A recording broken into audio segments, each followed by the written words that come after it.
Kemudian waktu yang terbaik kalau kita bicara tentang waktu, Nabi kita SAW memang tidak menjelaskan. Saya belum mendapatkan hadis sejauh ini ya yang menjelaskan kapan waktu secara jamnya yang terbaik. Tapi memang para ilmuwan-ilmuwan atau ulama-ulama Islam itu menjelaskan bahwa memang waktu berbekam paling baik itu adalah pada saat jantung lagi puncak-puncak panasnya. Ya, berbekam terbaik itu adalah saat jantung lagi puncak-puncak panasnya, yaitu pada tengah hari yang kita kenal dengan kalau kita biasa dicontohkan atau mungkin disunahkan Nabi SAW adalah qailullah ya. Jadi atau tidur siang, tidur sempit gitu ya, seperti itu. Jadi waktu berbekam itu memang paling bagusnya adalah waktu siang ya. Apakah dengan ini kita tidak dibolehkan berbekam pada waktu-waktu yang lain? Tidak masalah, silakan aja. Tapi kalau kita bicara terbaiknya adalah saat kita mengistirahatkan jantung, yaitu pada waktu siang hari. Siang hari itu yang mungkin ya qobliyah zuhur, atau mungkin saya lebih memilih itu ba'da zuhur ya, ba'da zuhur atau sampai menjelang asar, seperti itu. Ini waktu-waktunya ya. Nah, kemudian Bapak-Ibu sekalian, kalau kita bicara tentang bagaimana mekanisme kerja, ini kan dalil sudah. Nah, kita lihat dulu sekalian, ternyata tubuh manusia, ya tubuh kita ini, itu ternyata banyak sekali saluran-saluran darahnya. Ada aorta, ada kapiler, ada vena, ya, ada pembuluh darahnya, ya segala macam itu. Dan ternyata bagian yang paling besar jumlahnya dalam tubuh kita ini, yang dia meliputi hampir semua tempat, ternyata penampang yang paling terbesar itu ada pada kapiler. Ya, kapiler itu ternyata jumlahnya sehingga saya bisa sampai 3.500-an ya, milimeter atau berapa itu, 3.500 lah, seperti itu. Jadi jumlahnya hampir semua tempat dalam tubuh kita ini terisi dengan kapiler-kapiler, dan dialah tempat pertukaran ya. Kalau darahnya katakanlah kental, kalau darahnya mampet, mampet itu maksudnya nggak cair atau nggak cair, itu banyak toksin-toksinnya, maka di kapiler-kapiler tadi itulah penumpukan itu terjadi. Ya, di kapiler-kapiler itulah penumpukan itu terjadi, sehingga apa yang terjadi? Ya nyumbat di situ. Ya, nah itu dasarnya. Kita bicara mekanismenya. Ya, kemudian artinya Bapak Ibu sekalian, kalau tempat itu diakses ya, maka otomatis ibarat kata gini lah. Mungkin kita bicara tentang satu rumah, yang rumah itu ada saluran-salurannya ya. Dan Anda sekarang membersihkan bagian yang paling kecil dari rumah tadi untuk membersihkan rumah tadi. Apa akibatnya? Ya otomatis dengan begitu banyaknya saluran-saluran di rumah tadi yang kecil-kecil dibersihkan, itu subhanallah, maka saluran dalam rumah itu otomatis akan lancar kembali. Nah, sama kayak tubuh kita ini. Jadi ketika kapiler itu dibersihkan, ketika kapiler itu katakanlah dipompa, kan cupping, disuction gitu kan, maka yang terjadi adalah dia membersihkan bagian-bagian pada simpul-simpul persimpangan, yaitu pada titik-titik yang sebenarnya ada pada petunjuk Nabi kita alaihi salatu wassalam. Yang pertama ada pada puncak kepala. Nah, puncak kepala ya, ala roksun ya, di sini semua bagian kepala ini ya, itu bisa dibekam. Kemudian yang kedua ada pada daerah leher sini, daerah leher. Yang ketiga ada pada bahu, ya bahu. Yang keempat ada pada pinggang, ya. Ada beberapa hadis yang memang dhaif, tapi saya tetap cantumkan saja, dan teman-teman bisa nanti lihat titik-titik. Bahkan di PBI, di organisasi kami ini, kami merangkum kembali kitab-kitab para ulama untuk melihat titik-titik yang dicontohkan oleh baginda Nabi SAW, sampai titik yang ada pada punggung kaki, ya, punggung kaki, seperti itu. Titik-titik itu. Jadi sebenarnya apa yang terjadi saat orang itu berbekam? Ini yang menarik buat sekalian. Jadi subhanallah, ternyata ketika orang berbekam itu, yang pertama, jangan pernah berpikir bahwa bekam itu akan menurunkan hemoglobin atau kadar darah dalam tubuh kita. Justru malah secara mekanisme fisiologisnya, justru malah bekam itu sebenarnya akan memperbaiki atau meningkatkan hemoglobin atau kadar darah dalam tubuh kita. Secara mekanismenya ya. Ya, meskipun kita pada orang-orang yang anemia memang kita tidak menyarankan untuk berbekam dalam jumlah yang cukup banyak, karena bukan masalah keluar darahnya, tapi proses perlukaan, proses inflamasi yang terjadi pada proses pembekaman itu memerlukan energi yang kalau dia bisa support dengan kondisi badannya ya alhamdulillah, tapi kalau tidak bisa ngedrop dia. Jadi bukan masalah di hatinya. Ya. Nah, Bapak sekalian, jadi masya Allah ya. Tadi kita bicara tentang kapiler. Jadi kapiler itulah sebenarnya yang menggaumi tubuh kita. Nah, yang menarik kalau kita bicara spesifik aja pada kondisi imun nih, pada kondisi imun. di saat seperti sekarang ini kita membutuhkan imunitas yang imunitas yang lebih baik. Jadi gini, saya akan jelaskan dengan cara yang gampang, Anda cerna aja. Sekarang misalkan ya, di depan mana tuh? Di depan sebelah mungkin Washington DC lah, depan White House itu, ya. Misalkan di situ ada orang yang bakar kertas, ya. Bakar kertas itu katakanlah kertasnya segini, secuil gitu kan, ya. Cuil gini kan, kertas itu dibakar di depan kantor White House misalkan. Nah pertanyaannya, bakar kertas seperti ini, ya terbakar lah atau apapun lah namanya gitu kan, di depan White House. Kira-kira pertanyaannya, saya nggak tahu di Amerika pasukan khususnya apa. Sebelum mungkin pakai kata pasukan khusus kita aja lah, atau Kopassus. Pertanyaannya, apakah dengan bakar kertas segini, Kopassus bisa datang, marinir bisa datang, Paskas bisa datang, atau mungkin apa tuh namanya ya? Kapal, apalah namanya pasukan itu bisa datang nggak? Pertanyaannya kan, kalau pertanyaan itu maka jawabannya ya jelas tidak. Ya yang datang siapa? Ya office boy aja lah, bener disiram sedikit, bersihin gitu. Oke? Nah, lalu pertanyaannya, bagaimana caranya supaya kertas yang kecil ini yang terbakar di depan White House tadi itu bisa menyebabkan atau bisa memanggil para pasukan khusus tadi? Kalau pasukan umumnya datanglah, mungkin kalau misalkan ya kalau pengen manggil misalkan di sini kan hansipnya, babinsanya, kontinnya misalkan gitu kan, ya oke mungkin lah, itu mah udah hal murah. Dan pertanyaannya pasukan khusus yang datang, caranya gampang sebenarnya. Caranya adalah panggil orang untuk mengerubuni bekas bakaran ini, okay? Lalu semua orang teriak panjang-panjang, besar-besar, gede-gede, keras-keras, dia katakan ada kebakaran, ada kebakaran, ada kebakaran, terus dia teriak seperti itu. Ya, Anda bayangkan di tempat yang strategis seperti di White House misalkan gitu kan, contoh-contohnya itu, lama-lama ya pasti akan datang, orang akan terpengaruh dengan itu. Nah, baik, apa hubungan dengan bekam? Ini yang seru sekalian. Jadi subhanallah ya. Jadi ketika orang itu dikopak, gitu kan, dikop kayak gini, ya, jadi kop. Ini kan sebenarnya ibaratnya itu ya, kertasnya udah kita taruh nih di depan White House-nya, depan White House lah gitu kan, depan gedung tadi.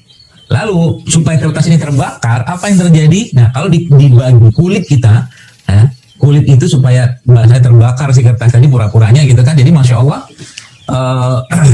proses pembakaran tanda kutip yang ada pada kulit kita itu analoginya adalah penusukan atau penyayatan. Jadi sebenarnya ketika kulit itu dibekam, ya dikop gitu kan, dia udah manggil tuh, udah ngumpulin tuh pasukan-pasukan inflamasinya, pasukan peradangannya.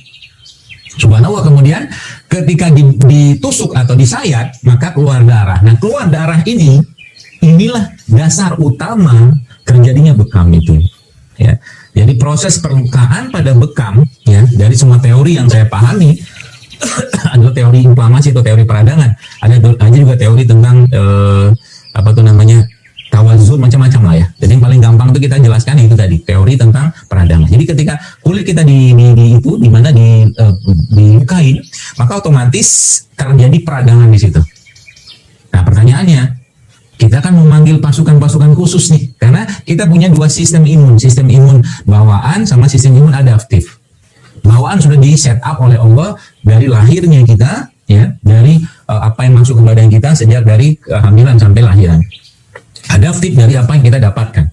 Nah, dua-duanya ada, tinggal mau dipanggil atau tidak. Dan ternyata ketika orang itu sudah dilukai, mulai teraktivasilah sistem imunnya karena peradangan atau perlukaan. Oke. Lalu ketika sudah dilukai, apa yang kita kerjakan di organisasi kami ya di PB ini? Kami memang mengatakan bahwa salah satu cara untuk mengembalikan atau bukan menguatkan atau menyempurnakan bekam itu hingga memberi hasil yang optimal, dan ini ternyata secara riset itu ternyata efeknya luar biasa, adalah ketika orang itu selesai dibekam, selesai ditusuk ya kan, dikop lagi tuh. Apa yang dikerjakan? Nah, diambil darahnya, dibuang, disedot gitu kan dengan cupping, itu blood cupping. Nah, ini kan proses inflamasi lokal sebenarnya. Nah, setelah itu darahnya dikeluarkan atau tidak dikeluarkan, tetap dalam itu, cuman kopnya itu, bebaskan katakanlah ini kop ini kan, kop itu begini gitu.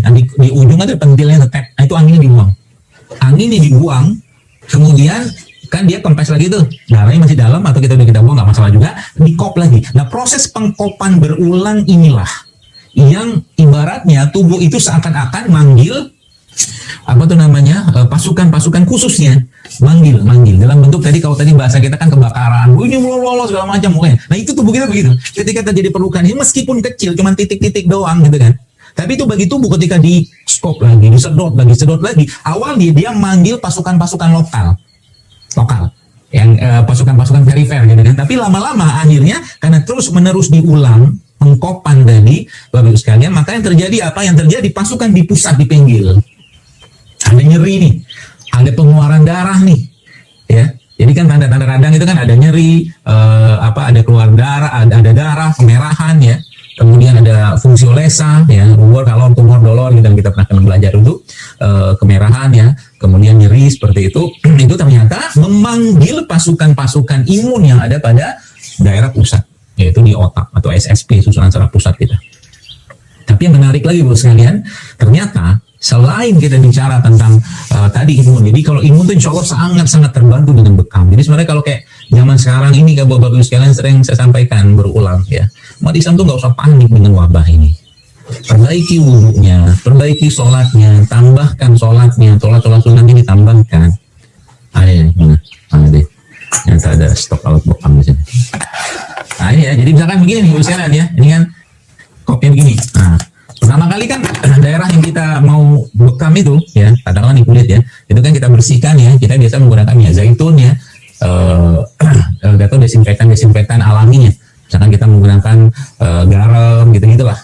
Kalau mau pakai alkohol boleh nggak? Ya boleh aja, cuma kita jarang pakai ya.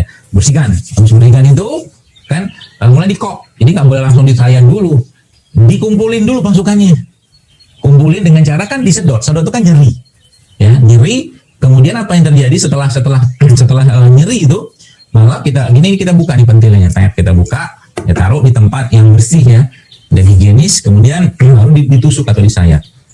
Ya setelah tusuk atau disayat, ya dengan sayatan sangat ringan atau tusukan sangat ringan, baru kita kop lagi kayak begini, seperti ini. Ya. Nah ini kan dia merah sini. Di sini merah nyeri, di dalam itu akan terjadi pengeluaran darah. Nah, pengeluaran darah dalam itu sudah mulai memicu reaksi inflamasi dalam tubuh kita yang akan memanggil sel-sel imun di sini. Juga kalau kita bicara tentang bekam, efek bekam tuh panjangnya minta ampun, bukan cuma sekedar ngeluarin darah, bukan cuma ningkatin imun, ya bukan. Jadi masya Allah ya, kita kalau bahas tentang bekam ini ya, kalau saya buka formulinnya itu takjub gitu, masya Allah. Ini bener lah sampai nanti salam itu ya. Jadi akhirnya ini kan tab buka, baru nanti kita kop nih darah, ada darah kita yang dikeluarin, atau kalau enggak saya biasanya kalau saya punya style gitu kan, itu saya tetap tempelkan begini, ini saya sedot berulang. Nah penyedotan berulang inilah buka, sedot lagi, buka sampai ya 3-4 kali atau 5 kali gitu. Itulah yang tadi saya katakan menyebabkan pasukan khususnya kita dipanggil oleh peradangan atau proses peradangan sini. Paham ya? Benar-benar paham. Dan semua pelaksanaan ini ya, tetap kita harus kerjakan dengan cara yang higienis ya. Saya tidak mengatakan steril. Kalau mau steril silakan, tapi higienis sudah cukup lah, bersih dan memenuhi standar kesehatan secara umum. Ya seperti itu. Jadi setelah berbekam, karena bekam kerjanya adalah mengeluarkan darah itu kan tenaga atau energi, maka masya Allah ya, kita memang menyarankan sebelum berbekam itu ditambahkan kekuatan tubuhnya dengan cara mengkonsumsi mungkin jahe, madu, air putih gitu kan. Dan pertanyaannya, apakah darah yang keluar dari bekam ini darah, kita nyebutnya kalau dalam bahasa Inggrisnya namanya CPS, darah interstisial yang itu mengandung CPS. CPS itu adalah causative pathological substance. Jadi substansi penyebab penyakit di tubuh kita yang mentok, yang ngendon, yang nangkring di daerah-daerah interstisial ya. Nanti teman-teman bisa lihat itu, atau mungkin di kapiler-kapiler tadi karena orangnya jarang gerak, kurang air, kurang serat dan segala macam. Maka kalau kelihatan orang-orang yang biasanya rutin aktivitas yang baik, kemudian dia banyak makan buah, sayur dan air segala macam, itu kelihatan darahnya. Darahnya itu relatif tidak menghitam atau tidak teroksidasi ya, sehingga nanti warnanya kemerahan pekat. Tapi kalau orang yang relatif tubuhnya sehat, bagus gitu ya, masya Allah, itu darahnya ya biasa-biasa aja gitu kan. Makanya kalau kita dibekam gitu kan, atau mungkin kalau saya bekam tuh ketahuan nih orang ini jarang minum air, ketahuan dari darahnya. Tapi kita tidak bisa ngomong itu kolesterol apa, nggak bisa, karena kan harus dicek. Ya tahu, so kan darahnya misalkan ada yang menggumpal gitu kan, oh ini kolesterol, nggak tahu kita nggak dukung, kita bukan dukun, nggak ngerti gitu ya. Kalau mau dicek, cek aja sekarang. Tapi masya Allah ya, Selain memang efek dari ada imunitas, saya cerita dua aja. Imunitas, efek yang terjadi lagi pada bekam itu Bapak sekalian adalah efek di mana perlukaan dan peradangan tadi itu ternyata merangsang satu bahan yang ada pada tubuh kita yang disebut dengan endorfin atau endogenous morfin. Jadi bekam itu adalah analgetik alami yang Allah berikan kepada kita. Jadi mungkin bahasa sederhana di mana ada sakit, bekam aja di situ. Kecuali di titik-titik yang kita tidak dibolehkan buat bekam. Misalkan lagi sakit kaki, misalkan di betis kita sakit, udah bekam aja di situ. Kepala kan gitu kan, yang sakit kepala udah bekam aja di kepala. Yang kepala mungkin harus dibotakin dikit atau dikerok sedikit. Atau mungkin lagi di mana nih daerah-daerah yang misalkan di paru, misalkan. Kita sekarang bicara tentang mengaktifasi organ misalkan. Bisa nggak? Bisa. Ya.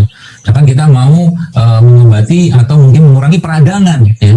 Dan yang menariknya, bekam ini pada batas-batas tertentu dia meningkatkan leukosit, tapi tidak seperti leukositosis, paham deh. Pada batas-batas tertentu dia meningkatkan leukosit, tapi tidak sampai leukositosis. Leukositosis itu leukosit yang meningkat. Jadi kalau leukosit dalam tubuh kita bertambah, otomatis pasukan imun kita bertambah. Jadi boleh saya bilang pasukan umum itu ada leukosit gitu kan. Tapi nanti kita akan bahas ada namanya saya ceritakan itu ada namanya sel natural killer, ada namanya cell test, T helper segala macam. Ini pasukan-pasukan imun yang biasanya keluar kalau orang itu subhanallah dalam kondisi misalkan terserang misalkan HIV segala macam. Ya Masya Allah ya. Jadi kerja bekam ini spektakuler. Kalau bicara tentang bekam untuk misalkan orang kolesterol darah tinggi udah banyak, itu riset udah menjibun bahkan bekam untuk orang-orang autoimun. Ya, itu banyak sekali ya yang subhanallah izin Allah itu berhasil ya menyeimbangkan kondisi badannya. Jadi Bapak sekalian begitu ya cara kerja ya bekam itu. Jadi saya sampai takjub gitu kan. Kenapa saya takjub? Karena memang waktunya ada, titiknya ada, jamnya ada. Coba, itu semua sudah dalam Islam.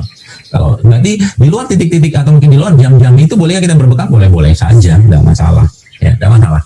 Jadi efeknya ke badan akan sangat baik. Ya, apalagi ditambahkan dengan kita ya, Bapak sekalian mengkonsumsi makanan-makanan yang halal dan thayyib ya.